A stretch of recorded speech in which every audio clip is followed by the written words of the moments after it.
Salve. Berjumpa lagi dengan saya pada perenungan hari ini tanggal 23 Agustus 2025. Saudara, kembali di pagi yang cerah ini saudara, marilah kita mengucap syukur saudara di dalam doa kepada Tuhan Allah kita yang selalu memberkati kita. Dan jangan lupa berilah senyuman dan sapaan kepada sesama kita. Kita awali perenungan pagi hari ini dengan tanda kemenangan yang telah diberikan Tuhan kepada kita. Dalam nama Bapa dan Putra dan Roh Kudus. Amin. Janganlah munafik hidupmu. Bacaan liturgi hari ini diambil dari kitab Urut 2 ayat 1 sampai dengan 8, ayat 1 sampai dengan 3, dilanjutkan ayat 8 sampai dengan 11, dan dilanjutkan dengan ayat 4 ayat 13 sampai dengan 17, dan Injil Matius 23 ayat 1 sampai dengan 12. Kemunafikan. Saudara-saudaraku yang terkasih, kemunafikan tak pernah jauh dari kehidupan kita saudara. Bagi kita yang beriman pun tak terlepas dari kemunafikan. Kita lihat orang Farisi dan ahli Taurat seperti yang diceritakan dalam Injil hari ini. Mereka adalah jagonya hukum Taurat.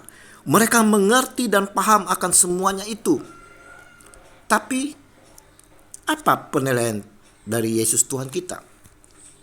Ahli-ahli Taurat dan orang-orang Farisi telah menduduki kursi Musa. Sebab itu turutilah dan lakukanlah segala sesuatu yang mereka ajarkan kepadamu. Tetapi janganlah kamu turuti perbuatan-perbuatan mereka.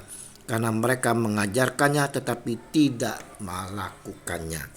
Matius 23 ayat 2 sampai dengan 3. Di sini kita melihat saudara, Yesus menyampaikan bahwa orang-orang Farisi dan ahli Taurat bisanya menyampaikan pengajaran-pengajaran, tetapi mereka sendiri tidak melakukannya. Inilah yang namanya munafik. Para pemimpin agama ini hanya berpenampilan saleh di luar, tetapi hati mereka penuh dengan kesombongan dan kepentingan pribadi. Dengan kata lain saudara, kehidupan kedua kelompok ini penuh kemunafikan.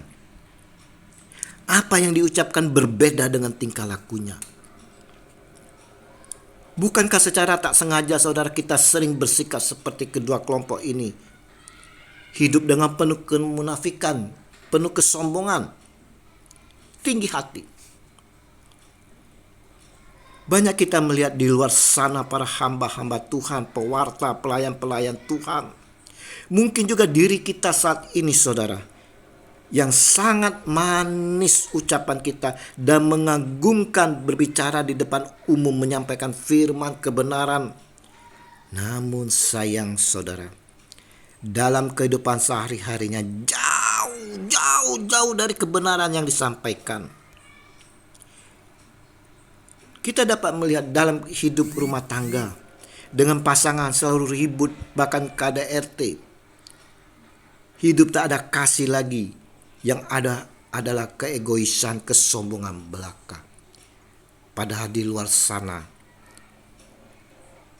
mereka dapat mengucapkan, menyampaikan akan kasih, menyampaikan akan bagaimana kita harus mengasihi, tetapi nyatanya tangannya ringan dan selalu melakukan KDRT. Dengan karyawan dalam pekerjaan, bagaimana mengatur dengan diktator tanpa melihat HAM lagi. Tidak ada kasih. Bertindak semau gue, menindas karyawan. Coba kita lihat para pemimpin kita saat ini. Bicaranya sungguh manis didengar saudara. Menyenangkan kita sebagai rakyat. Namun semuanya itu hanyalah omon-omon belaka. Rakyat ditindas dengan berbagai cara. Inilah kehidupan kemunafikan, kesombongan, keangkuhan. Di sini saudaraku yang terkasih, Sang Baginda kita Yesus Tuhan melalui Injil yang kita renungkan hari ini mau mengajarkan bahwa iman harus diwujudkan dalam tindakan nyata, bukan hanya dalam kata-kata.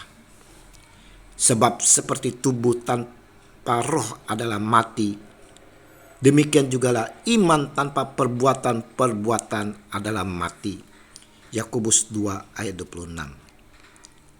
Kita semua saudara adalah pengikut Kristus, yaitu pelayan-pelayannya. Maka Yesus menekankan bahwa siapa yang terbesar harus menjadi pelayan, dan siapa yang meninggikan diri akan direndahkan. Yesus mau kita seperti Dia yang adalah rendah hati. Maka kita pun hendaknya penuh kerendahan hati. Dalam kerendahan hati, kita tidak mencari gelar, kehormatan, atau kedudukan tinggi, tetapi untuk saling melayani. Demikianlah Rasul Paulus mengingatkan kepada kita, hendaklah kamu sehati sepikir dalam hidupmu bersama. Janganlah kamu memikirkan perkara-perkara yang tinggi, tetapi arahkanlah dirimu kepada perkara-perkara yang sederhana. Janganlah menganggap dirimu pandai. Roma 12 ayat 16. Ingat saudaraku, orang sombong sangat dibenci Allah. Setiap orang yang tinggi hati adalah kekejian bagi Tuhan. Sungguh ia tidak akan luput dari hukuman. Amsal 16 ayat 5. Dan diingatkan juga oleh Amsal, mata yang congkak dan hati yang sombong yang menjadi pelita orang fasik adalah dosa. Amsal 21 ayat 4. Saudara-saudaraku, Regi hari ini saudara melalui Injil yang kita renungkan mau mengajak kita semua merefleksi akan diri kita masing-masing secara pribadi maupun sebagai pelayan-pelayan Tuhan. Apa motivasi kita dalam melakukan kebaikan dan pelayanan? Apakah kita melakukan sesuatu untuk kemuliaan Tuhan atau untuk meninggikan diri kita sendiri? Atau kita mau mencari popularitas, dengan sombongnya kita berkuar-kuar namun tak ada tindakan nyata? Janganlah kita munafik seperti ahli Taurat dan orang Farisi. Ingat, Tuhan Yesus mau dari kita pengikut-pengikutnya untuk hidup dengan rendah hati, melayani sesama, dan menjadikan kasih sebagai dasar dalam segala tindakan.